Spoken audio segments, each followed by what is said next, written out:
Hey friends, so Bard, Google's AI chatbot competitor to ChatGPT, is out, and I'm excited to say that I've got early access. And today we're going to demo it. We're going to ask Bard a series of questions, and we're going to see how it does.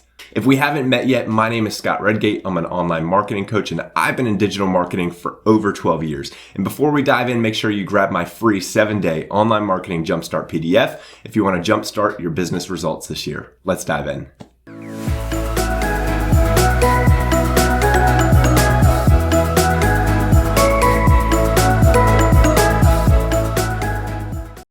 All right, so this is it. This is Bard, Google's competitor to ChatGPT, their AI initiative where you can have a conversation and Bard will attempt to answer your questions right here in the chat.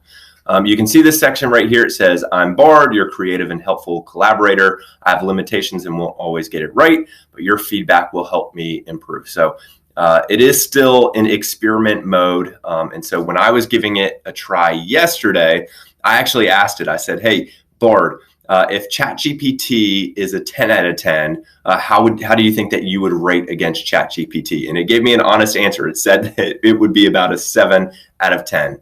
Now, from my experience with it, I would say that it's not at a 7 out of 10 yet. It's still got a lot of areas that it needs to get better at. And so I'd probably give it a 5 out of 10. But today we're going to demo it, and we're going to demo it through the perspective of a fictitious up-and-coming company that wants to start a website and then market their business online. And so we're going to do that right now. So the first prompt that I'm going to input, and I already have it typed up, so I'll just copy and paste, is I'm going to create a YouTube video tutorial, which I'm doing now, about Google Bard. I'm going to show it how it can market an e-commerce shoe store online. Can you create a fictitious business for this shoe website? And let's say business name for this shoe website. So I've got the prompt in, and then I got to hit enter. Now, one benefit to Bard that I've seen just in my early testing is compared to the free version of ChatGPT, it does appear to be a bit quicker. And so here we go. It says, sure, here are a few fictitious business names for an e-commerce shoe store that Google Bard can help market online. So we've got Sneaker Story, and it says this name is catchy and attention grabbing, and it suggests that the store sells a wide variety of shoes. Shoes. This name is simple and easy to remember, and it conveys a sense of excitement and enthusiasm. You've got Happy Feet. This name is playful and fun, and it suggests that the store sells shoes that will make people feel happy. So Bard gave me a list of options, and what we're going to do now is we're going to ask Bard to pick the best one. So we're going to say, which one do you think is best? And we're going to go with the name that Bard selects. So let's see. So it's thinking. And in this demonstration, there's going to be a lot of time like this where Bard is just thinking. It says, I think the best name for an e-commerce store that Google Bard can help market is Sneaker Story. It's catchy and attention grabbing, and it suggests that the store sells a wide variety of shoes. It is also a good name because it is easy to remember and not too long. All right, so that's going to be our shoe store name. It's going to be Sneaker Story. And I'm going to say, great. The name of the shoe store is Sneaker Story. I'm going to hit enter. And so this isn't really giving me a question. So let's see how Google responds. Excellent choice. I'm sure Sneaker Story will be a successful e-commerce store. I love its positivity. Awesome. All right. So now that we've got a business name, I want to learn a little bit more about the audience. So what we're going to do is we're going to take this business and we're going to go from understanding the audience to recommendations for how we should start the website. And then we're going to talk about how we should market it from an SEO, PPC, email marketing, video perspective. All right. So Sneaker Story. And now we're going to ask it, who is the target market for Sneaker Story? All right. And let's see what Bard comes back with.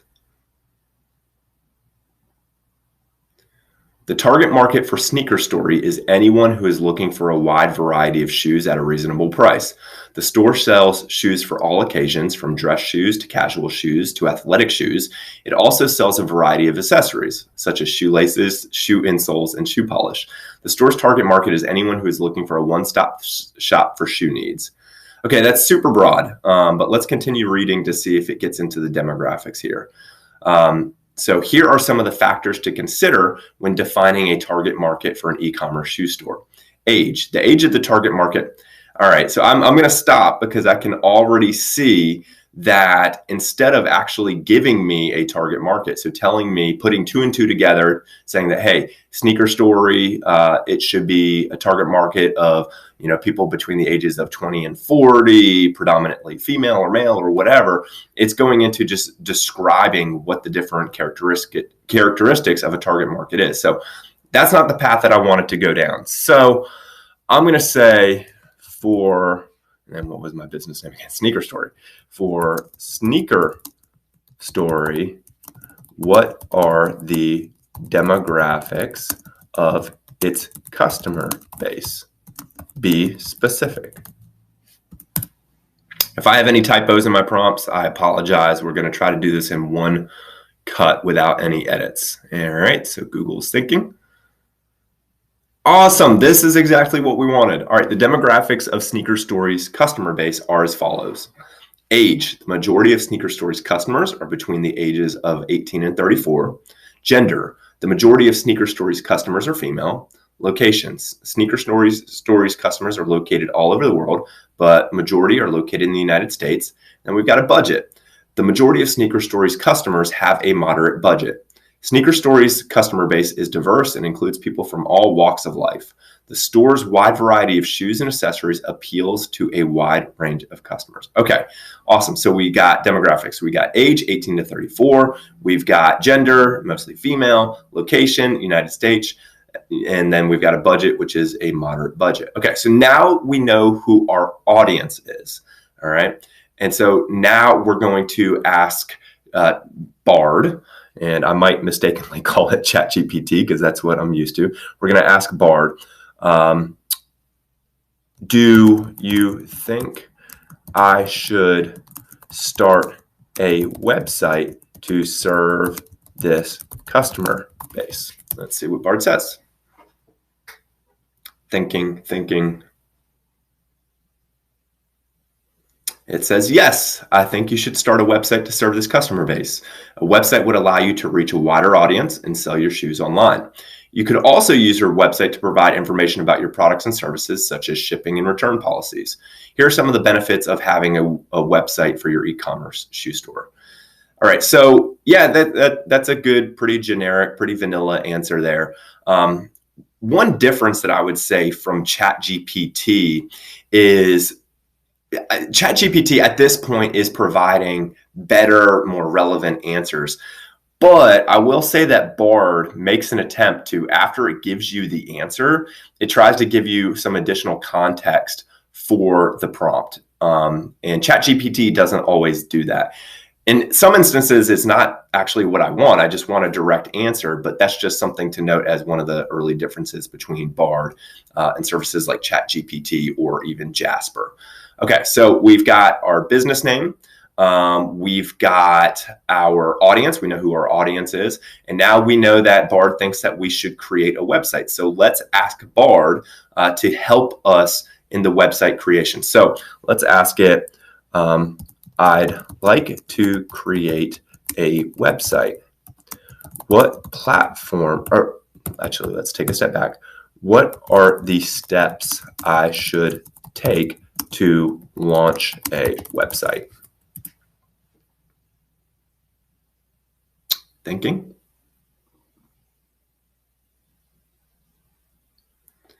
Okay, so here are the steps. It says step 1, choose a domain name and web hosting, gives a little context.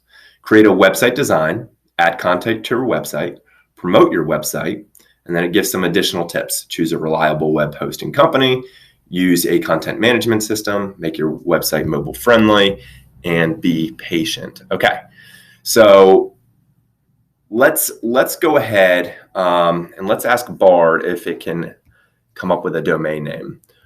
What do you think is a good domain name for my shoe store?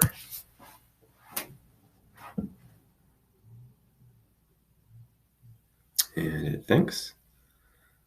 Here are some good domain name ideas for your shoe store. Shoe Story.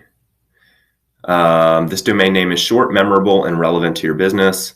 Has the word story in it, which suggests that your store is a place where people can go to find a wide variety of shoes. Sneakerhead.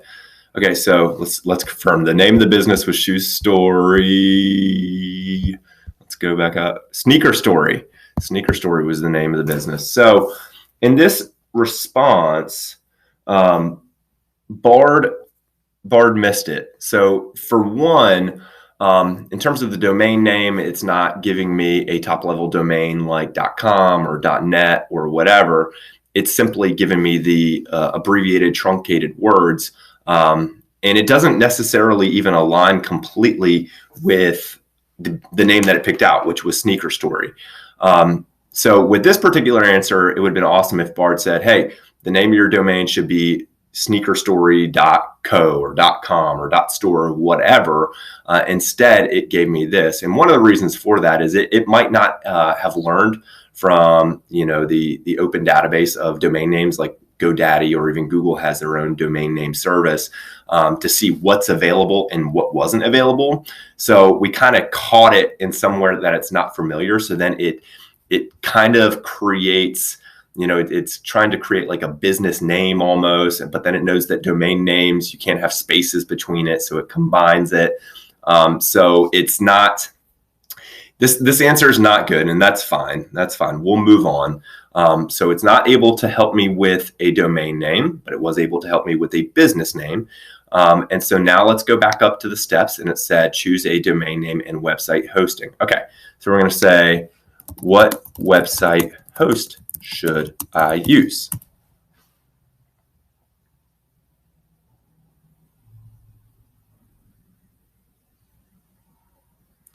There are many great website hosts available, so it really depends on your specific needs, okay? Here are a few tips to consider when choosing a website host. Okay, so it gives me what I need to consider first, and then it says, and here some of the best website hosts include, and I'm familiar with Bluehost, I'm familiar with HostGator, DreamHost, yep. So Bluehost, popular website host that offers a variety of features and plans. HostGator, another popular website that offers a variety of features and plans. That's kind of funny. So doesn't really differentiate between Bluehost and HostGator. DreamHost and SiteGuard. Once you have chosen a website host, you can create a website and content into it. I'm going to say, can you choose one for me? I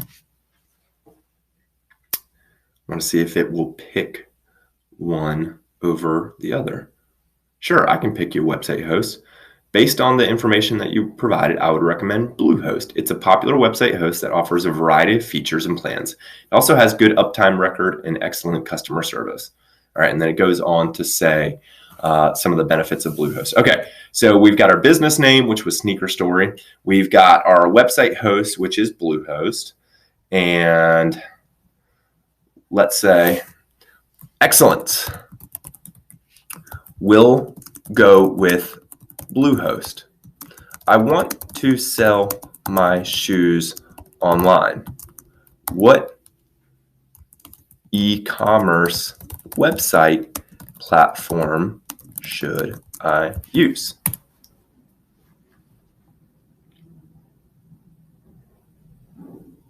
And it's thinking.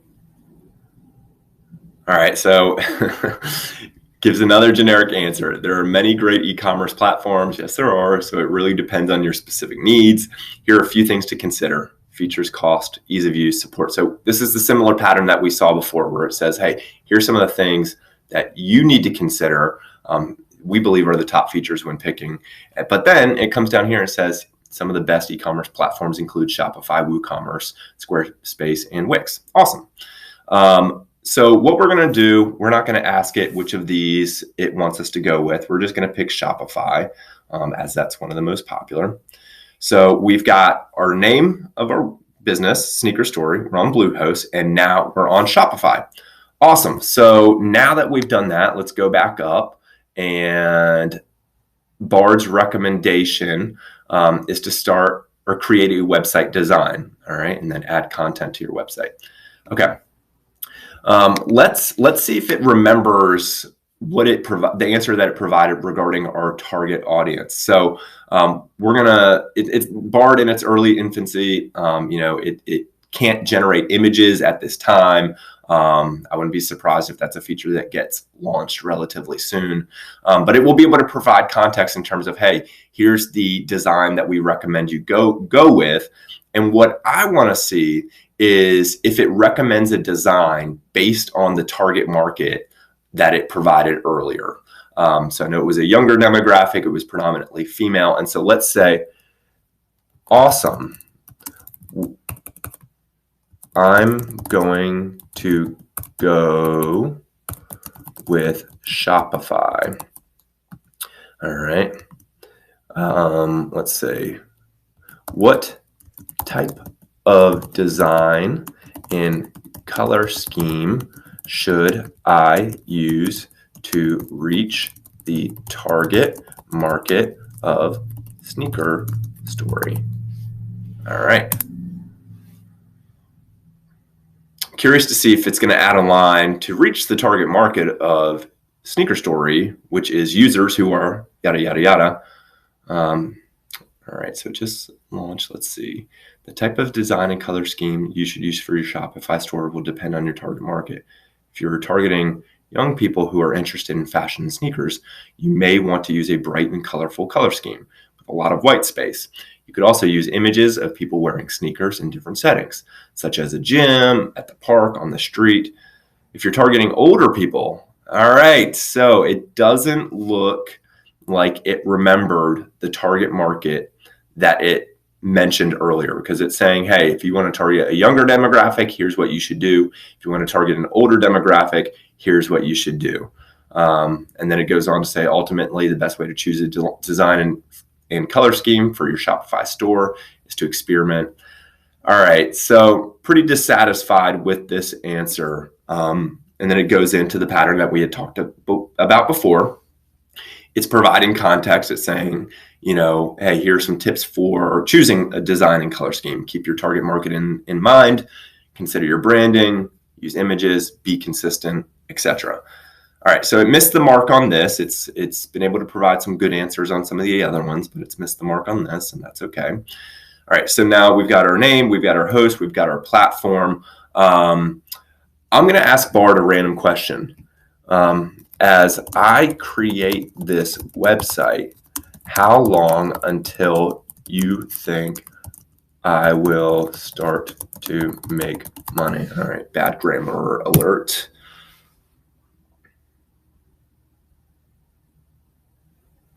I know there was a trend. It was either on Twitter or there was a headline or an article about someone saying to ChatGPT, hey, I've got $100. Go out and try to make me, as much money as you can. And ChatGPT provided some recommendations, and the guy followed it. And I think he ended up with like 7K. So he went from 100 to 7K by following the advice of ChatGPT. And in this, there's no definitive, Google's answer, there's no definitive answer to this question, as it depends on a variety of factors. All right, another non-answer answer. Choose the right products, target a large market, promote your website. So again, I guess that's two answers in a row that ChatGPT didn't get granular with us, and that's okay. All right, so let's go in and let's start with the marketing of this business. So I'm going to ask ChatGPT, what online marketing method should I start with for Sneaker Story? And it's thinking. And also something to note, we haven't to this point seen any citations or sources inside of Google Bard. I know it's something that's controversial at this time. There are reports that Bard has spit out some sources and some citations when it essentially copied word for word. I had an instance yesterday where I typed in a prompt and it said according to, and then it provided the website, but it actually didn't provide a link to that website. So it just said according to, and then it had the website's brand name, if you will. So I have not seen any citations yet, but I'm sure as Google gets more and more feedback about Bard, that's going to be something that they consider. And I hope that they add it because I think that's the right thing to do. All right, so here are some of the online marketing methods that you could start with for Sneaker Story. So you've got SEO, describes what SEO is, content marketing, social media marketing, email, and affiliate marketing. Awesome. Several of those are what I wanted to target with some of my questions. And so the first thing that we're going to do is we're going to ask Bard to come up with an SEO strategy for Sneaker Story. All right. So now that Bard has said that it's one of the online marketing methods that we should use, let's say if I want to rank Sneaker Story well in Google, what SEO, let's say keywords, should I use? This is not the first question that I'd consider when launching an SEO strategy for Sneaker Story, but I'm very curious to see what Google comes back with for it. So to rank Sneaker Story well in Google, you should use SEO keywords that are relevant to your business and that people are likely to search for. Some good keywords include sneaker stores near me, sneaker stores open now, best sneakers for running, best sneakers for basketball, sneaker brand. So I didn't tell Bard that I had like an actual retail shop. I mean, candidly, as I've been going through these prompts, I thought in my mind it was an e-commerce store only, so we did not have a storefront. But as you can see, it kind of mixes and matches some of the keywords: sneaker brand, sneaker style, sneaker color, sneaker prices, sneaker reviews. So as an online marketing coach who works with clients, I can tell you right now, these are not the keywords that we would go with. They are too short. We call it like short tail versus long tail keywords.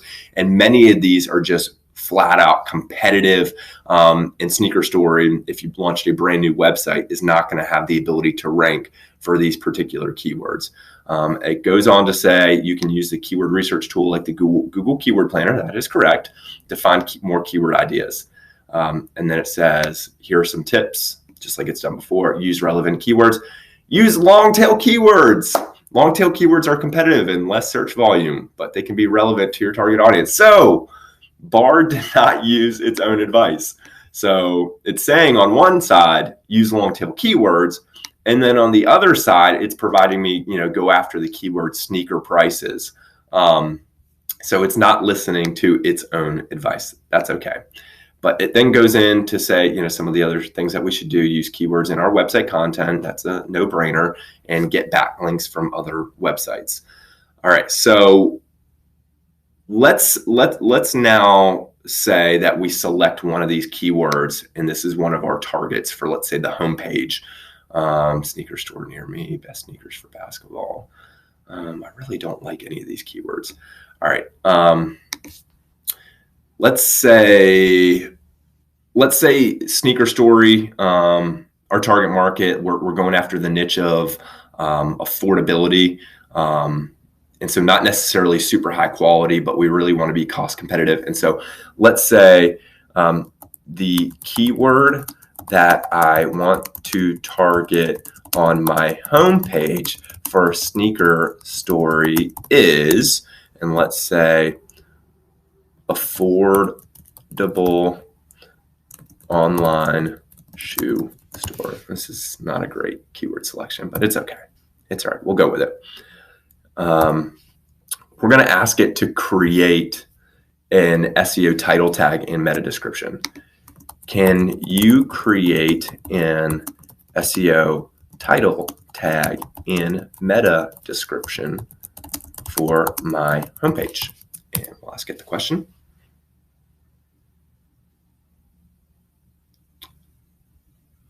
All right, sure. Here's an SEO title tag and meta description. Affordable online shoe store, Sneaker Story. not bad. It's got the keyword and then it's got the company name at the end. So not bad. And then meta description, and let's see if it kept it around the character limit for meta descriptions, which is typically around 160 or less. It says, looking for affordable shoes online, look no further than Sneaker Story. We offer a wide variety of shoes at competitive prices. Shop now and save. This title tag and meta description are both relevant to the keywords that you want to target, and they both include a call to action. The title tag includes brand name, which is also helpful for branding purposes. Awesome. All right. So I'm pleased with this answer. This is pretty good for the poor keyword choice that I gave it.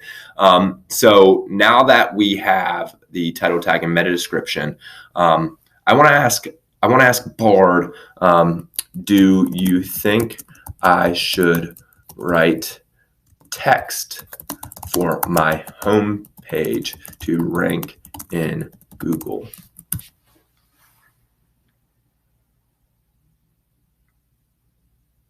And it's thinking. And again, this is faster than what we've seen with ChatGPT, the free version thus far.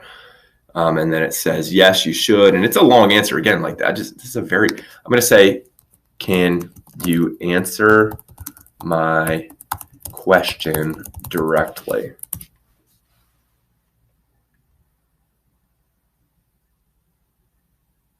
My apologies. Yes, you should write text for the homepage in Google. All right, perfect. Now we're going to ask Bard to actually write that text. And so we'll say, can you write a few paragraphs of text for my homepage? And let's provide some recommendations for it. Mention how we are affordable, sell all types of shoes, and we've been in business for over 10 years. All right, let's see what it does. Sure, here are a few paragraphs. And first off, let's see. Okay. This is something that I've run into with Bard when I've asked it to create long text. So I've noticed that it really loves bulleted lists, and sometimes bulleted lists when they're not necessary. And so it's able to create a lot of lines, but a lot of them are very short because it's a bulleted list. Now, I think with that, Bard, as it learned, it might have seen that, hey, when you're creating content online, you need to break it up. You need headings, you need bulleted lists, etc. And so in this instance, what it's doing is it's kind of saying like, hey, we need to write a few paragraphs of text. That's my robot voice. So let's make it compelling. Let's use bulleted lists. But they kind of shortchanged me on the length here when I said a few paragraphs. I mean, we've got one, and then you've got, I guess technically they did, but it's very short. So it says, welcome to Sneaker Story, the affordable online shoe store. We offer a variety of shoes at competitive prices, all of which are backed by our satisfaction guarantee. We've been in business for over 10 years, and we're proud to offer our customers the best possible shopping experience. All right. And then we carry a wide variety of shoes for men, women, and children, including casual shoes, dress shoes, athletic shoes, boots, sandals, etc. And it goes on. Then it starts to make some stuff up. Free shipping on orders over 50. Did I tell you that? No. 2-day shipping for $9.99. Next day shipping for $19.99. And then it goes into their payment information. So as Bard learned, it probably noticed that on a lot of e-commerce homepage text, it talks about what they offer. It talks about shipping. It talks about what type of payment methods that they include. And so that's kind of what Bard modeled here. All right. So this is not the text that I'm going to use for this fictitious website that we're creating, but that's okay. So final thing for this purpose, for the homepage, let's say, can you create an H1 tag, which is just a heading tag for the page? Sure, it's going to be able to do it, but let's just confirm. Sneaker Store, the affordable online shoe store. All right, so typically with H1 tags that appear on the page, it's just like the heading on the page. You don't necessarily include the brand name. So like the affordable online shoe store, okay, you might consider using that as a H1. Not great, but whatever. But I'm going to ask it, do you think that is a good H1 tag? And just see what it says. Yes, I think that that is a good H1 tag. It is relevant to the content on the page, and it's also short and concise. It will help improve the search and ranking. Okay.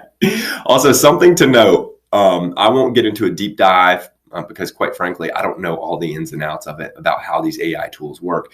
But essentially, they've gone out and they've crawled the internet and they've learned, and they're using public information. And so Google wasn't trained on their internal data. So it says it will help you improve the search engine ranking of the page. If I add that H1 tag and I just started a website and I think, oh my goodness, now I know exactly the playbook that Google uses to rank websites. It's not the case. It's gone out there on the internet. It's read publicly available content, and then that's what it's learned from to create this answer. So it's not some type of inside information that Google is providing here. All right, so it's doubled down on the answer and said it's a good H1 tag. And so there's a lot more that we could do. And obviously you're picking up on the pattern of it. We could ask it for more SEO advice and for link building and other stuff, but we're going to move on. We're actually now going to just pivot to PPC. And so let's ask Bard to come up with a PPC strategy. So let's say I'd like to advertise this business on PPC. What platform should I use? All right, now the conspiracy theorists out there are going to say, oh, it's going to recommend Google Ads. See, it told you that the thing was rigged. But at the end of the day, Google Ads is one of the top PPC platforms out there. So if it includes it as an answer, that's correct. It says Google Ads, Microsoft Advertising, Facebook Ads, Twitter Ads. Then it goes on telling me, hey, when choosing PPC platform, here's what you need to consider. All right, so I'm going to say, I'm going to advertise on Google Ads. What should a starting budget be?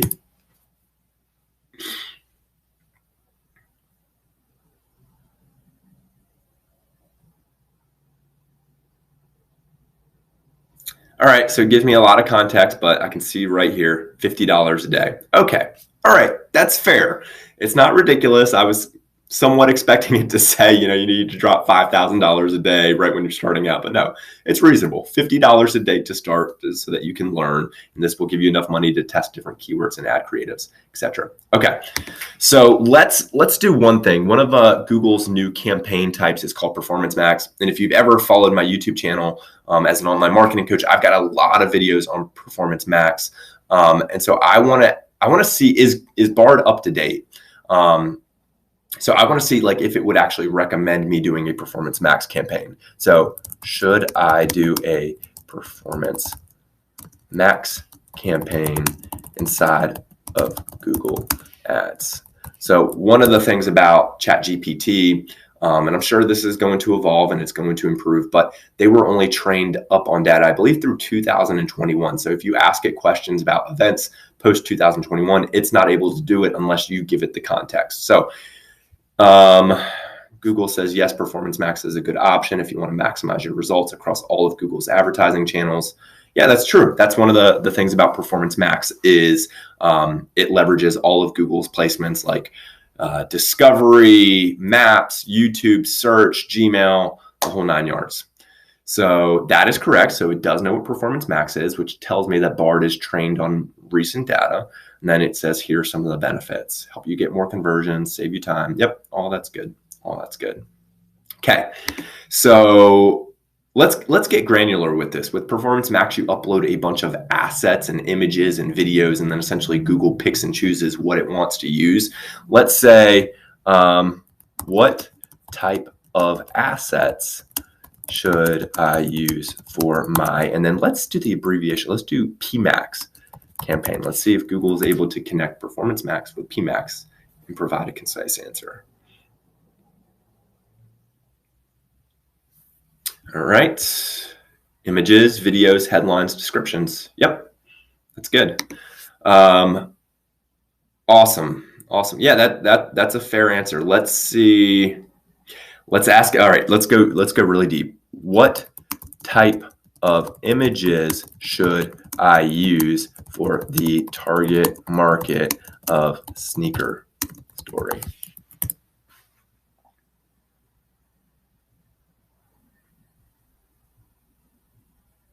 Target market of sneaker story is people that are interested in fashion and sneakers. Therefore, images should be high quality and stylish.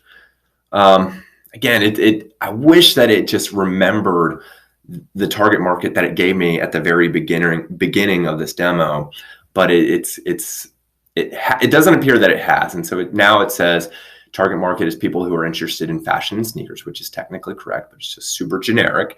And then it provides some very basic image tips for a Performance Max campaign, which are hard to argue against. All right. I'm going to ask it to, can you create a headline and description for this PMax campaign? So one thing that I'm looking at here is, does it keep like character count limits and that type of thing in line? And so it did with the headline. Actually, I think it might have some characters to work with here. The description, I'm not going to sit here and count the number of characters, but I can tell you that that's too long there. Performance Max does not have that many characters that it allows. And so I know that if I was to paste that in there, it would not allow me to submit it because it's just too long. So it looks like here, it's kind of what's a generic headline and a description for this business, and then it spits it out, and it's not able to remember that, hey, Performance Max, the character count limit for a headline or a description is this. And so that's a flaw with Bard at this moment. Okay, let's ask Bard, should I invest in campaigns like YouTube, which is also done inside of Google Ads? I have a feeling that if you asked it, should I invest in campaigns like this or campaigns like this? My guess is that it's going to say yes to everything. And it's also not going to remember that it only said you had a $50 budget. So it's not possible to advertise on all these different sources and mediums and types of campaigns if you really want to try it out. So it says, yes, you should invest in campaigns like YouTube. And then it goes into what are the benefits of YouTube. All right. So that's the pattern that we've picked up on. Let me think if there's any specific, let's see. Let's say, do you think Google Ads is better than Microsoft Ads? And we'll hit enter.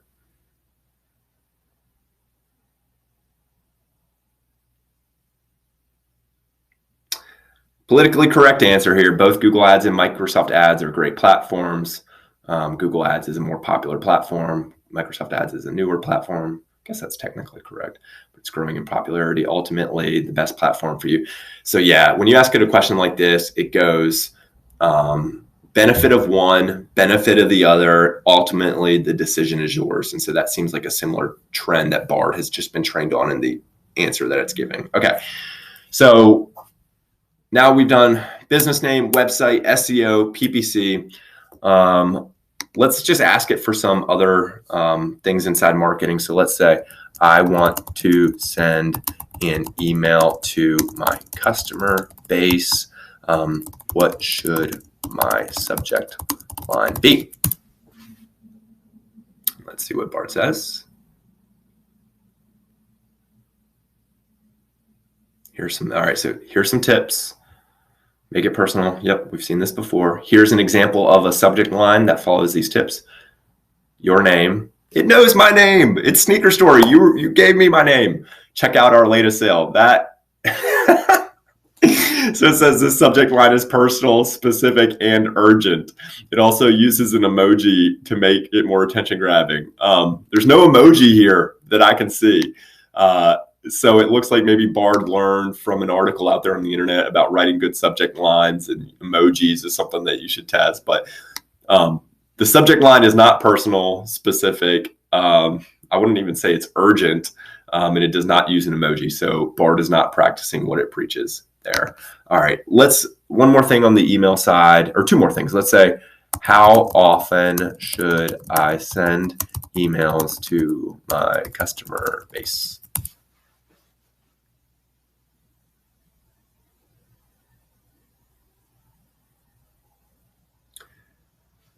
It depends. Good rule of thumb is to send 1 email per week.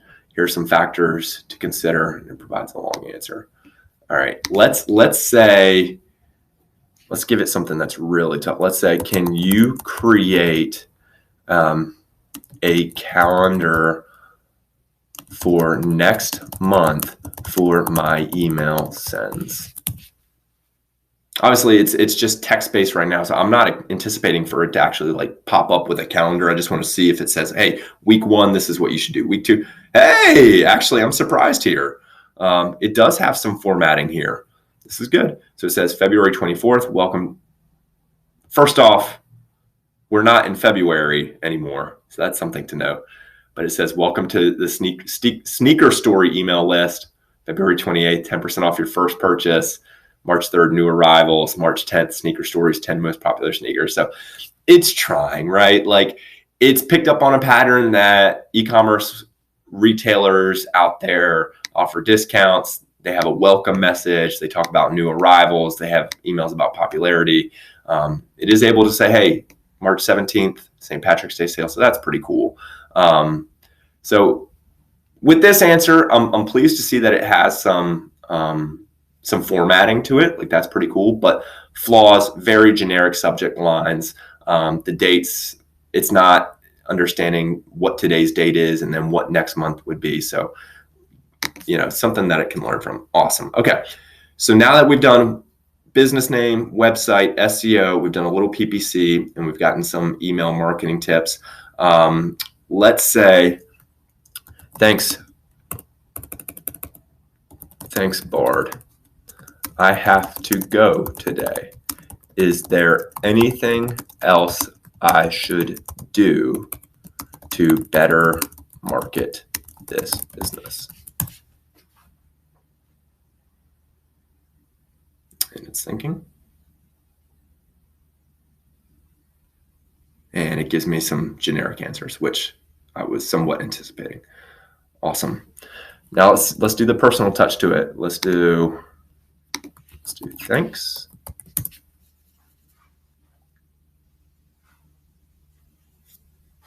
You're welcome. I hope your business continues to grow. Awesome.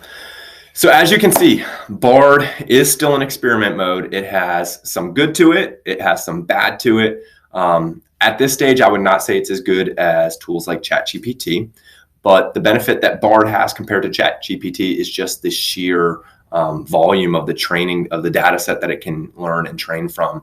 So it's just something to keep in mind. I hope this tutorial was helpful for you.